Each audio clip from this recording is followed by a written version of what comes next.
मेरे प्यारे देशवासियों, नमस्कार। आप सब लॉकडाउन में इस मन की बात को सुन रहे हैं। इस मन की बात के लिए आने वाले सुझाव, फोन कॉल की संख्या सामान्य रूप से कई गुना ज्यादा है। कई सारे विषयों को अपने अंदर समेट आपकी यह मन की बातें मेरे तक पहुंची हैं। मैंने कोशिश की है कि इनको ज्यादा से ज्यादा पढ़ पाऊं, सुन पाऊं। आपकी बातों से कई ऐसे पहलू जानने को मिले हैं जिन पर इस आपाधापी में ध्यान ही नहीं जाता है। मेरा मन करता है कि युद्ध के बीच हो रही इस मन की बात में उन्हीं कुछ पहलुओं को आप सभी देशवासियों के साथ बांटूं। साथियों, भारत की कोरोना के खिलाफ लड़ाई सही मायने में पीपल ड्रिवन है। भारत में कोरोना के खिलाफ लड़ाई जनता लड़ रही है, आप लड़ रहे हैं। जनता के साथ मिलकर शासन प्रशासन लड़ रहा है। भारत जैसा विशाल देश जो विकास के लिए प्रयत्नशील है, गरीबी से निर्णायक लड़ाई लड़ रहा है। उसके पास कोरोना से लड़ने और जीतने का यही एक तरीका है। और हम भाग्यशाली हैं कि आज पूरा देश का हर नागरिक, जन जन इस लड़ाई का सिपाही है, लड़ाई का नेतृत्व कर रहा है। आप कहीं भी नजर डालिए, आपको एहसास हो जाएगा कि भारत की लड़ाई पीपल ड्रिवन है। जब पूरा विश्व इस महामारी के संकट से जूझ रहा है, भविष्य में जब इसकी चर्चा होगी, उसकी तौर तरीकों की चर्चा होगी, मुझे विश्वास है कि भारत की यह पीपल ड्रिवन लड़ाई, इसकी जरूर चर्चा होगी।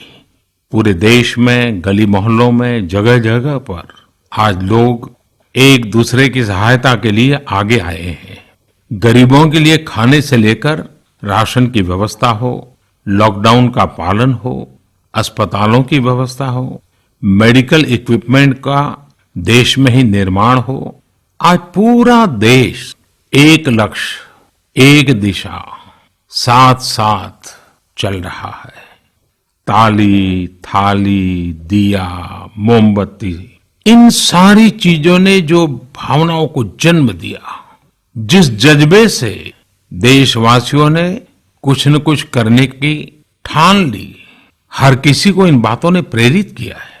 शहर हो या गांव, ऐसा लग रहा है जैसे देश में एक बहुत बड़ा महायज्ञ चल रहा है, जिसमें हर कोई अपना योगदान देने के लिए आतुर है। हमारे किसान भाई बहनों को ही देखिए, एक तरफ वो इस महामारी के बीच अपने खेतों में दिन रात मेहनत कर रहे हैं और इस बात की भी चिंता कर रहे हैं कि देश में कोई भी भूखा न सोए। हर कोई अपने सामर्थ्य के हिसाब से इस लड़ाई को लड़ रहा है। कोई किराया माफ कर रहा है, तो कोई अपनी पूरी पेंशन या पुरस्कार में मिली राशि को पीएम केयर्स में जमा करा रहा है। कोई खेत की सारी सब्जियां दान दे रहा है, तो कोई हर रोज सैकड़ों गरीबों को मुफ्त भोजन करा रहा है। कोई मास्क बना रहा है। कहीं हमारे मजदूर भाई बहन क्वारंटीन में रहते हुए जिस स्कूल में रह रहे हैं, उसकी रंगाई पुताई कर रहे हैं। साथियों, दूसरों की मदद के लिए आपके भीतर हृदय के किसी कोने में जो ये उमड़ता घुमड़ता भाव है ना, वही कोरोना के खिलाफ भारत की इस लड़ाई को ताकत दे रहा है। वही इस लड़ाई को सच्चे मायने में पीपल ड्रिवन बना रहा है। और हमने देखा है पिछले कुछ साल में हमारे देश में यह मिजाज बना है, निरंतर मजबूत होता रहा है। चाहे करोड़ों लोगों का गैस सब्सिडी छोड़ना हो, लाखों सीनियर सिटीजन का रेलवे सब्सिडी छोड़ना हो, स्वच्छ भारत अभियान का नेतृत्व लेना हो, टॉयलेट बनाने हो, अनगिनत बातें ऐसी है। इन सारी बातों से पता चलता है हम सबको एक मन, एक मजबूत धागे से पिरो दिया है, एक होकर देश के लिए कुछ करने की प्रेरणा दी है। मेरे प्यारे देशवासियों, मैं पूरी नम्रता पूर्वक, बहुत ही आदर के साथ आज 130 करोड़ देशवासियों की इस भावना को सर झुका करके नमन करता हूं। आप अपनी भावना के अनुरूप देश के लिए अपनी रुचि के हिसाब से, अपने समय के अनुसार कुछ कर सके, इसके लिए सरकार ने एक डिजिटल प्लेटफॉर्म भी तैयार किया है। ये प्लेटफॉर्म है covidwarriors.gov.in। मैं दोबारा बोलता हूं, covidwarriors.gov.in।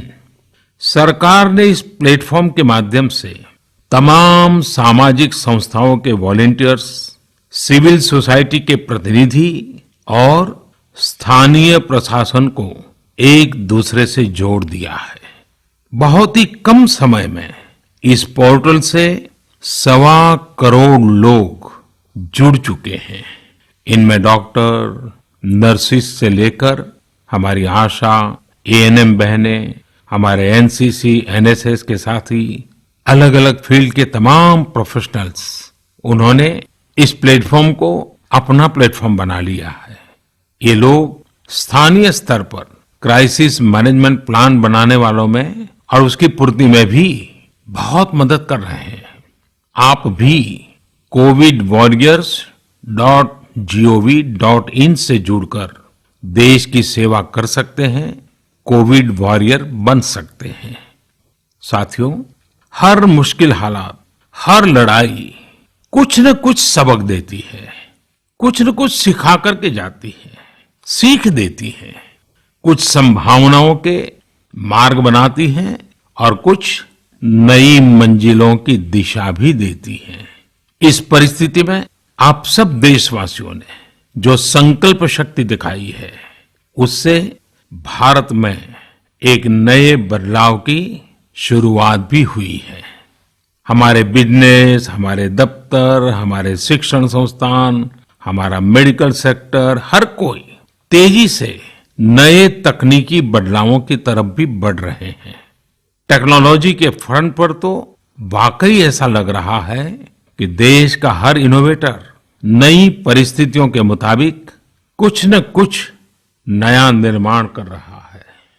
साथियों, देश जब एक टीम बनकर के काम करता है, तब क्या कुछ होता है, ये हम अनुभव कर रहे हैं। आज केंद्र सरकार हो, राज्य सरकार हो, इनका हर एक विभाग और संस्थान राहत के लिए मिलजुल करके पूरी स्पीड से काम कर रहे हैं। हमारे एविएशन सेक्टर में काम कर रहे लोग हों, रेलवे कर्मचारी हो, ये दिन रात मेहनत कर रहे हैं ताकि देशवासियों को कम से कम समस्या हो। आप में से शायद बहुत लोगों को मालूम होगा कि देश के हर हिस्से में दवाइयों को पहुंचाने के लिए लाइफलाइन उड़ान नाम से एक विशेष अभियान चल रहा है। हमारे इन साथियों ने इतने कम समय में देश के भीतर ही 3 लाख किलोमीटर की हवाई उड़ान भरी है और 500 टन से अधिक मेडिकल सामग्री देश के कोने कोने में आप तक पहुंचाया है। इसी तरह रेलवे के साथी लॉकडाउन में भी लगातार मेहनत कर रहे हैं ताकि देश के आम लोगों को जरूरी वस्तुओं की कमी न हो। इस काम के लिए भारतीय रेलवे करीब करीब 60 से अधिक रेल मार्ग पर 100 से भी ज्यादा पार्सल ट्रेन चला रही है। इसी तरह दवाओं की आपूर्ति में हमारे डाक विभाग के लोग बहुत अहम भूमिका निभा रहे हैं। हमारे ये सभी साथी सच्चे अर्थ में कोरोना के वॉरियर ही हैं। साथियों, प्रधानमंत्री गरीब कल्याण पैकेज के तहत गरीबों के अकाउंट में पैसे सीधे ट्रांसफर किए जा रहे हैं। वृद्धावस्था पेंशन जारी की गई है। गरीबों को 3 महीने के मुफ्त गैस सिलेंडर, राशन जैसी सुविधाएं भी दी जा रही हैं। इन सब कामों में सरकार के अलग अलग विभागों के लोग, बैंकिंग सेक्टर के लोग एक टीम की तरह दिन रात काम कर रहे हैं और मैं हमारे देश की राज्य सरकारों की भी इस बात के लिए प्रशंसा करूंगा कि वो इस महामारी से निपटने में बहुत सक्रिय भूमिका निभा रही हैं। स्थानीय प्रशासन, राज्य सरकारें जो जिम्मेदारी निभा रही हैं, उसकी कोरोना के खिलाफ लड़ाई में बहुत बड़ी भूमिका है। उनका ये परिश्रम बहुत प्रशंसनीय है। मेरे प्यारे देशवासियों, देश भर से स्वास्थ्य सेवाओं से जुड़े लोगों ने अभी हाल ही में जो अध्यादेश लाया गया है, उस पर अपना संतोष व्यक्त किया है। इस अध्यादेश में कोरोना वॉरियर्स के साथ हिंसा, उत्पीड़न और उन्हें किसी रूप में चोट पहुंचाने वालों के खिलाफ बेहद सख्त सजा का प्रावधान किया गया है। हमारे doctor, nurses, paramedical staff, community health workers और ऐसे सभी लोग जो देश को कोरोना मुक्त बनाने में दिन रात जुटे हुए हैं, उनकी रक्षा करने के लिए ये कदम बहुत जरूरी था। मेरे प्यारे देशवासियों, हम सब अनुभव कर रहे हैं कि महामारी के खिलाफ इस लड़ाई के दौरान हमें अपने जीवन को, समाज को, हमारे आसपास हो रही घटनाओं को एक फ्रेश नजरिए से देखने का अवसर भी मिला है। समाज के नजरिए में भी व्यापक बदलाव आया है। आज अपने जीवन से जुड़े हर व्यक्ति की अहमियत का हमें आभास हो रहा है। हमारे घर में काम करने वाले लोग हो, हमारी जरूरतों को पूरा करने के लिए काम करने वाले हमारे सामान्य कामगार हो, पड़ोस की दुकानों में काम करने वाले लोग हो, इन सब की कितनी बड़ी भूमिका है, हमें ये अनुभव हो रहा है। इसी तरह जरूरी सेवाओं की डिलीवरी करने वाले लोग, मंडियों में काम करने वाले हमारे मजदूर भाई बहन, हमारे आस पड़ोस के ऑटो चालक, रिक्शा चालक, आज हम अनुभव कर रहे हैं कि इन सब के बिना हमारा जीवन कितना मुश्किल हो सकता है। आजकल सोशल मीडिया में हम सब लोग लगातार देख रहे हैं कि लॉकडाउन के दौरान लोग अपने इन साथियों को न सिर्फ याद कर रहे हैं, उनकी जरूरतों का ध्यान रख रहे हैं, बल्कि उनके बारे में बहुत सम्मान से लिख भी रहे हैं। आज देश के हर कोने से ऐसी तस्वीरें आ रही हैं कि लोग सफाई कर्मियों पर पुष्प वर्षा कर रहे हैं। पहले उनके काम को संभवतः आप भी कभी नोटिस नहीं करते थे। डॉक्टर हो, सफाई कर्मी हो, अन्य सेवा करने वाले लोग हो, इतना ही नहीं, हमारी पुलिस व्यवस्था को लेकर भी आम लोगों के सोच में काफी बदलाव हुआ है। पहले पुलिस के विषय में सोचते ही नकारात्मकता के सिवाय हमें कुछ नजर नहीं आता था। हमारे पुलिसकर्मी आज गरीबों, जरूरतमंदों को खाना पहुंचा रहे हैं, दवा पहुंचा रहे हैं। जिस तरह से हर मदद के लिए पुलिस सामने आ रही है, इससे पुलिसिंग का मानवीय और संवेदनशील पक्ष हमारे सामने उभर करके आया है, हमारे मन को झकझोर दिया है, हमारे दिल को छू लिया है। एक ऐसा अवसर है जिसमें आम लोग पुलिस से भावात्मक तरीके से जुड़ रहे हैं। हमारे पुलिस कर्मियों ने इसे जनता की सेवा के एक अवसर के रूप में लिया है और मुझे पूरा विश्वास है इन घटनाओं से आने वाले समय में सच्चे अर्थ में बहुत ही सकारात्मक बदलाव आ सकता है और हम सब ने इस सकारात्मकता को कभी भी नकारात्मकता के रंग से रंगना नहीं है। साथियों, हम अक्सर सुनते हैं प्रकृति, विकृति और संस्कृति।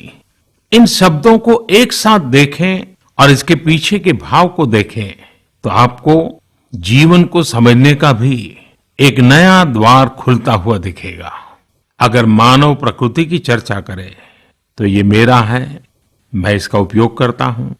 इसको और इस भावना को बहुत स्वाभाविक माना जाता है, किसी को इसमें कोई ऐतराज नहीं होता।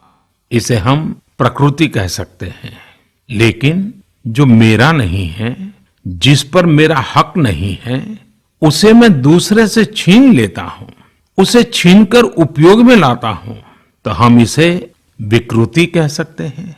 इन दोनों से परे, प्रकृति और विकृति से ऊपर जब कोई संस्कारित मन सोचता है या व्यवहार करता है तो हमें संस्कृति नजर आती है।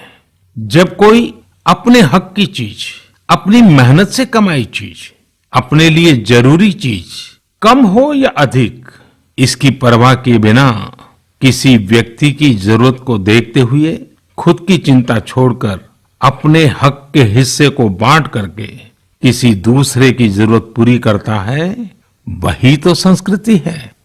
साथियों, जब कसौटी का काल होता है तब इन गुणों का परीक्षण होता है। आपने पिछले दिनों देखा होगा कि भारत ने अपने संस्कारों के अनुरूप, हमारी सोच के अनुरूप, हमारी संस्कृति का निर्वहन करते हुए कुछ फैसले लिए। संकट की इस घड़ी में दुनिया के लिए भी, समृद्ध देशों के लिए भी दवाइयों का संकट बहुत ज्यादा रहा है। एक ऐसा समय है कि अगर भारत दुनिया को दवाइयां न भी दे तो कोई भारत को दोषी नहीं मानता। हर देश समझ रहा है कि भारत के लिए भी उसकी प्राथमिकता अपने नागरिकों का जीवन बचाना है। लेकिन साथियों, भारत ने प्रकृति विकृति की सोच से परे होकर फैसला लिया। भारत ने अपनी संस्कृति के अनुरूप फैसला लिया। हमने भारत की आवश्यकताओं के लिए जो करना था उसका प्रयास तो बढ़ाया ही, लेकिन दुनिया भर से आ रही मानवता की रक्षा की पुकार पर भी पूरा ध्यान दिया। हमने विश्व के हर जरूरतमंद तक दवाइयों को पहुंचाने का बीड़ा उठाया और मानवता के इस काम को करके दिखाया। आज जब मेरी अनेक देशों के राष्ट्राध्यक्षों से फोन पर बात होती है तो वो भारत की जनता का आभार जरूर व्यक्त करते हैं। जब वो लोग कहते हैं thank you India, thank you people of India, तो देश के लिए गर्व और बढ़ जाता है। इसी तरह इस समय दुनिया भर में भारत के आयुर्वेद और योग के महत्व को भी लोग बड़े विशिष्ट भाव से देख रहे हैं। सोशल मीडिया पर देखिए, हर तरफ इम्यूनिटी बढ़ाने के लिए किस तरह से भारत के आयुर्वेद और योग की चर्चा हो रही है। कोरोना की दृष्टि से आयुष मंत्रालय ने इम्यूनिटी बढ़ाने के लिए जो प्रोटोकॉल दिया था, मुझे विश्वास है कि आप लोग इसका प्रयोग जरूर कर रहे होंगे। गर्म पानी, काढ़ा और जो अन्य दिशा निर्देश आयुष मंत्रालय ने जारी किए हैं वो आप अपनी दिनचर्या में शामिल करेंगे तो आपको बहुत लाभ होगा। साथियों, वैसे ये दुर्भाग्य रहा है कि कई बार हम अपनी ही शक्तियां और समृद्ध परंपराओं को पहचानने से इनकार कर देते हैं। लेकिन जब विश्व का कोई दूसरा देश एविडेंस बेस्ड रिसर्च के आधार पर वही बात करता है, हमारी फॉर्मूला हमें सिखाता है, तो हम उसे हाथों हाथ ले लेते हैं। संभवतः इसके पीछे एक बहुत बड़ा कारण सैकड़ों वर्षों की हमारी गुलामी का कालखंड रहा है। इस वजह से कभी कभी हमें अपनी ही शक्ति पर विश्वास नहीं होता है, हमारा आत्मविश्वास कम नजर आता है। इसलिए हम अपने देश की अच्छी बातों को, हमारे पारंपरिक सिद्धांतों को एविडेंस बेस्ड रिसर्च के आधार पर आगे बढ़ाने के बजाय उसे छोड़ देते हैं, उसे हीन समझने लगते हैं।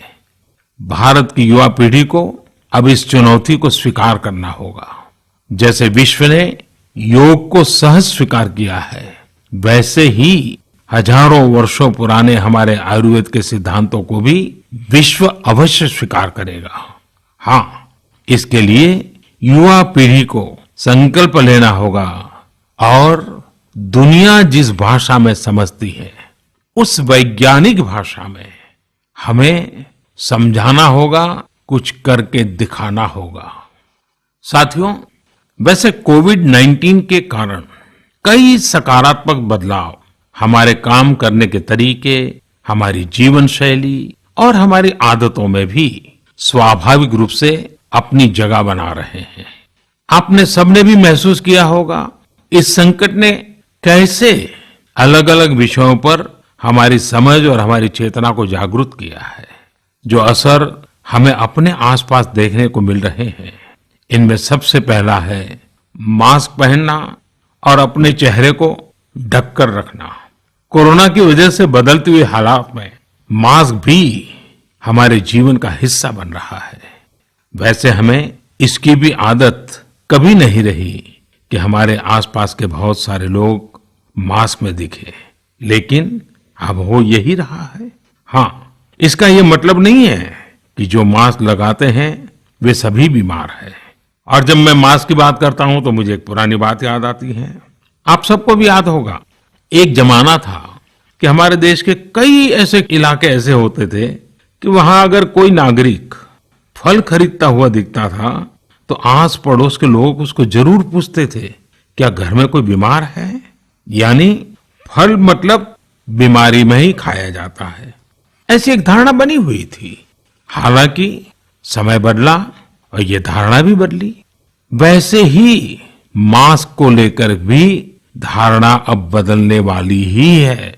आप देखिएगा, मास्क अब सभ्य समाज का प्रतीक बन जाएगा। अगर बीमारी से खुद को बचना है और दूसरों को भी बचाना है तो आपको मास्क लगाना पड़ेगा। और मेरा तो सिंपल सुझाव रहता है, गमछा मुंह ढकना है।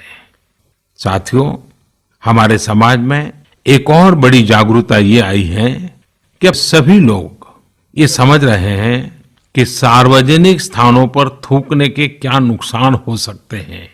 यहां वहां कहीं पर भी थूक देना गलत आदतों का हिस्सा बना हुआ था।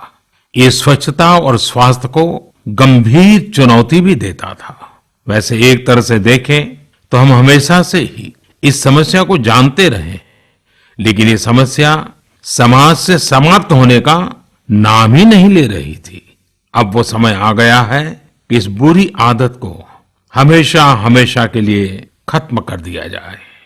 कहते भी हैं कि बेटर लेट देन नेवर। तो देर भले हो गई हो, लेकिन अब ये थूकने की आदत छोड़ देनी चाहिए। ये बातें जहां बेसिक हाइजीन का स्तर बढ़ाएंगी, वहीं कोरोना संक्रमण को फैलने से रोकने में भी मदद करेगी। मेरे प्यारे देशवासियों, ये सुखद संयोग ही है कि आज जब आपसे मैं मन की बात कर रहा हूं तो अक्षय तृतीया का पवित्र पर्व भी है। साथियों, क्षय का अर्थ होता है विनाश, लेकिन जो कभी नष्ट नहीं हो, जो कभी समाप्त नहीं हो, वो अक्षय है। अपने घरों में हम सब इस पर्व को हर साल मनाते हैं, लेकिन इस साल हमारे लिए इसका विशेष महत्व है। आज के कठिन समय में यह एक ऐसा दिन है जो हमें याद दिलाता है कि हमारी आत्मा, हमारी भावना अक्षय है। यह दिन हमें याद दिलाता है कि चाहे कितनी भी कठिनाइयां रास्ता रोके, चाहे कितनी भी आपदाएं आए, चाहे कितनी भी बीमारियों का सामना करना पड़े, इनसे लड़ने और जूझने की मानवीय भावनाएं अक्षय है। माना जाता है कि यही वो दिन है जिस दिन भगवान श्री कृष्ण और भगवान सूर्यदेव के आशीर्वाद से पांडवों को अक्षय पात्र मिला था। अक्षय पात्र यानी एक ऐसा बर्तन जिसमें भोजन कभी समाप्त नहीं होता है। हमारे अन्नदाता किसान हर परिस्थिति में देश के लिए, हम सब के लिए इसी भावना से परिश्रम करते हैं। इन्हीं के परिश्रम से आज हम सब के लिए, गरीबों के लिए देश के पास अक्षय अन्न भंडार है।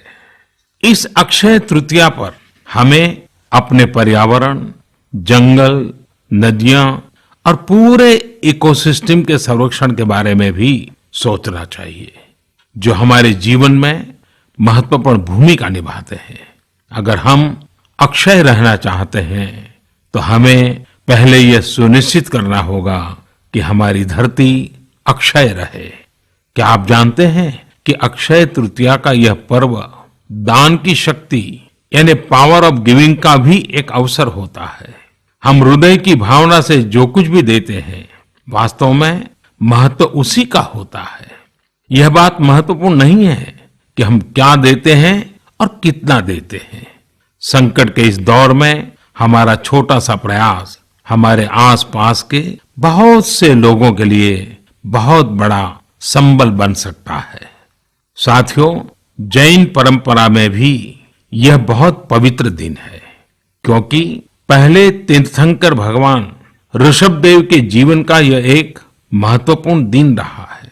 ऐसे में जैन समाज इसे एक पर्व के रूप में मनाता है और इसलिए ये समझना आसान है कि क्यों इस दिन को लोग किसी भी शुभ कार्य को प्रारंभ करना पसंद करते हैं।